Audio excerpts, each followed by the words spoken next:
अमर शहीद मदन लाल धिंगड़ा के शहीदी दिवस पर भिवानी में नेहरू पार्क के सामने उनके लगे प्रतिमा के सामने भिवानी शहर की विभिन्न संस्थाओं के सामाजिक प्रतिनिधियों, सर्व जात के नेताओं के द्वारा, राजनीतिक पार्टियों के द्वारा, विभिन्न संगठनों के नेताओं के द्वारा आज भिवानी में उन्हें श्रद्धांजलि अर्पित की गई। मुख्य कार्यक्रम नेहरू पार्क के सामने हुआ, जिसमें विभिन्न संस्थाओं के प्रतिनिधि वहां पर पहुंचे और समारोह में मुख्य रूप से भिवानी के उपायुक्त महोदय जयवीर आर्य जी शामिल हुए। उन्होंने अमर शहीद मदन लाल धिंगड़ा को अपनी श्रद्धांजलि अर्पित की और उन्होंने बताया कि अमर शहीद मदन लाल धिंगड़ा संपन्न परिवार से थे और वह पढ़ाई के लिए इंग्लैंड गए थे।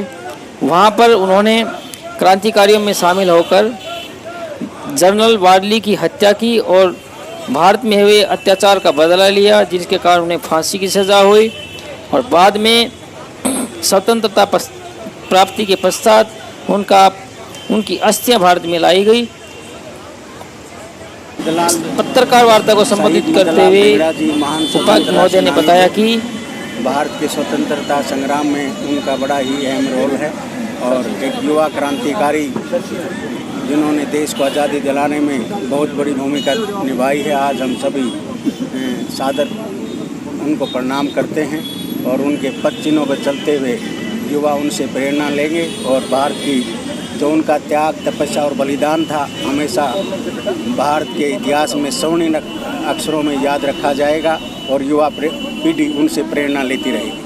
70 साल में कितना शहीदों के ऊपर काम हुआ है? उन्होंने जो सपना देखा था भारत के निर्माण का, कितना पूरा हुआ? हर साल हम अपने शहीदों को, उनके त्याग को, तपस्या को, बलिदान को नमन करते हैं, चाहे वो 15 अगस्त हो, 26 जनवरी हो, चाहे उनकी पुण्यतिथि हो और उनके नाम पर सरकारें तरह तरह की योजनाएं लेके आती हैं। तो हमेशा हमारे शहीद हैं जो स्वतंत्रता संग्राम के जो योद्धा थे हमेशा हमारे लिए प्रेरणादायक रहेंगे और हम उनके पद चिन्हों पर चलते हुए देश की आज़ादी को ऐसे बरकरार रखेंगे। इसी साहब सर्व समाज की तरफ से समर्पित सभा का एक आयोजन किया गया शहीद मदन लाल धिंगड़ा की स्मृति में। अधिकांश पदाधिकारियों की डिमांड रही है कि स्कूली पाठ्यक्रम में इनकी जीवनी शामिल की जाए। आप बिल्कुल जो आपकी भावनाओं को उचित माध्यम के द्वारा सरकार तक जरूर पहुँचाया जाएगा।